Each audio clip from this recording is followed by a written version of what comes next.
Donc la maison des adolescents, c'est un dispositif qui existe depuis 1999, qui a vu le jour donc, sous l'impulsion et l'équipe du docteur Alain Fuseau au Havre. Et ce dispositif, il est né d'un constat en fait, par rapport au fait que les jeunes, notamment les jeunes qui avaient des problématiques de santé mentale, étaient beaucoup dans l'errance, qui avaient donc des problématiques diverses et variées, une intrication entre les problématiques somatiques et psychiques, et puis surtout une approche très sectorisée. Donc l'idée, c'était vraiment de regrouper au sein des mêmes dispositifs des métiers différents pour essayer d'offrir un espace adapté à ces jeunes et d'envisager d'autres pistes d'intervention. Puis en 2003-2004, c'est Madame Claire Brisset, donc défenseur des droits de l'enfant, lors d'une conférence famille, qui a impulsé donc justement la mise en place de ce dispositif. Et l'État, donc, à partir de 2008, a décidé que dans chaque département, il devrait y avoir donc la mise en place d'une maison des ados comme un lieu ressource sur la question de l'adolescence. Donc, j'en arrive maintenant à la maison des adolescents qui nous intéresse, à savoir celle qui va bientôt ouvrir ses portes, puisque, vous avez entendu tout à l'heure, elle va ouvrir ses portes lundi prochain, le 11 octobre. Et à ce propos, il y aura une journée portes ouvertes, donc le mercredi 13 octobre. Il ne faut pas hésiter à venir pousser la porte pour échanger avec les professionnels qui seront là. Mais avant ça, donc, une maison des ados, c'est quoi? Une maison des ados, c'est un lieu ressource pour les jeunes, les 11-25 ans. Pourquoi 11 ans? Parce que c'est l'entrée au collège. Et comme on l'a vu tout au long de l'après-midi, c'est une période quand même qui est clé, qui est importante, où il y a beaucoup de transformation du corps déjà, mais aussi beaucoup d'expérimentation, de changements dans cette étape qui font que voilà, ça peut très bien se passer, mais ça peut être aussi déstabilisant. Donc du coup, l'idée, c'est d'offrir un lieu qui est non stigmatisant, qui est libre d'accès. Donc on pourra venir à la maison des ados seul, accompagné. C'est gratuit, c'est anonyme, c'est confidentiel. Donc le jeune, il peut venir avec un copain, il peut venir avec ses parents, ses proches.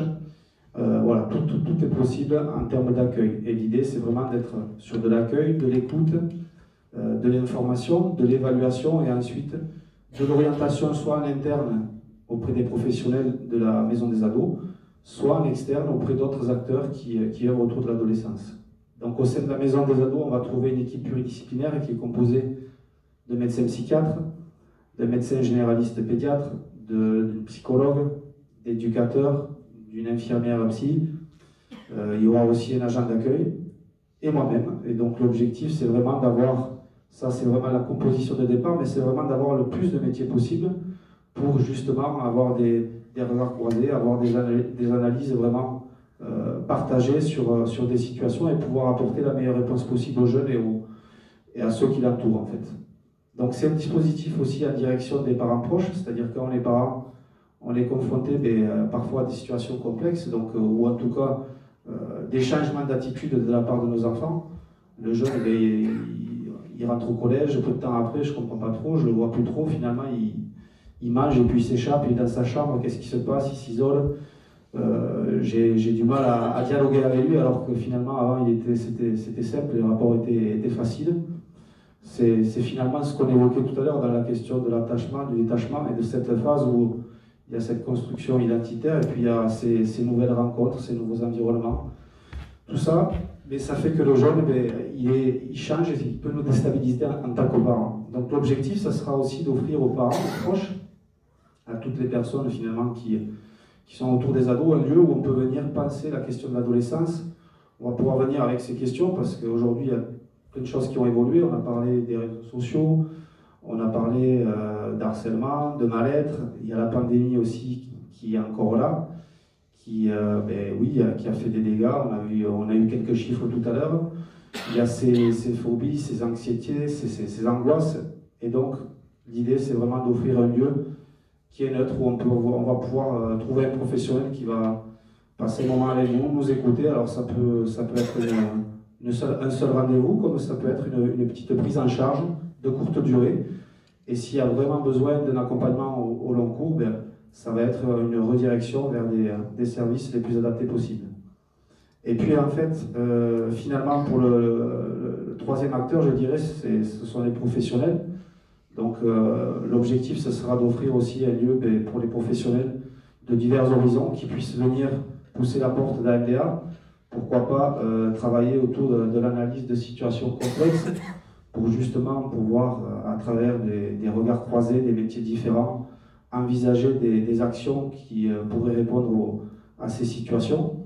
C'est pouvoir aussi solliciter la Maison des ados pour construire des projets autour de la prévention, de la promotion de la santé. Donc c'est voilà, des possibilités qui sont diverses et variées, qui vont aussi évoluer au fur et à mesure que le réseau va se constituer, puisque l'objectif c'est vraiment de travailler en partenariat et de développer des synergies avec les différents acteurs qui œuvrent dans le champ de la jeunesse en fait. Donc ce qui est important aussi de retenir, c'est que là on est vraiment dans une phase de démarrage, donc où on se focalise sur le Ruténois, pardon, mais c'est un dispositif départemental, ça veut dire qu'à terme, il y aura certainement des permanences ou des antennes sur d'autres territoires en Aveyron, et que là aussi il y a donc des amorces de partenariat, mais qu'on aura aussi besoin de tous les acteurs pour pouvoir apporter la meilleure réponse possible et être présent et essayer de mailler le territoire de la meilleure façon.